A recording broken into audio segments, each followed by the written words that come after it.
జగిత్యాల పట్టణంలోని కొత్త బస్టాండ్ చౌరస్తా వద్ద రవాణా శాఖ అధికారులు వాహనాల తనిఖీలు నిర్వహించారు. సరైన పత్రాలు లేని 21 వాహనాలు పట్టుకొని కేసులు నమోదు చేశామని జిల్లా రవాణా శాఖ అధికారి మహమ్మద్ సంధాని తెలిపారు.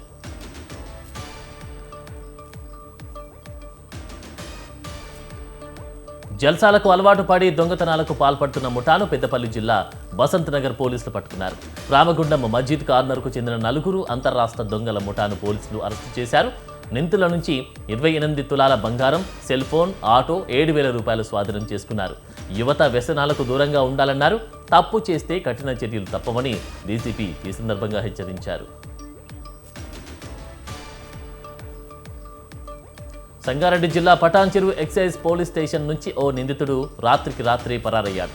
హెరాయిన్ విక్రయిస్తూ పట్టుబడిన సహీదూర్ రెహమాన్ అనే ఖైదీ స్టేషన్ లాకప్ గ్రిల్స్ విరగ్గొట్టి తప్పించుకున్నాడు.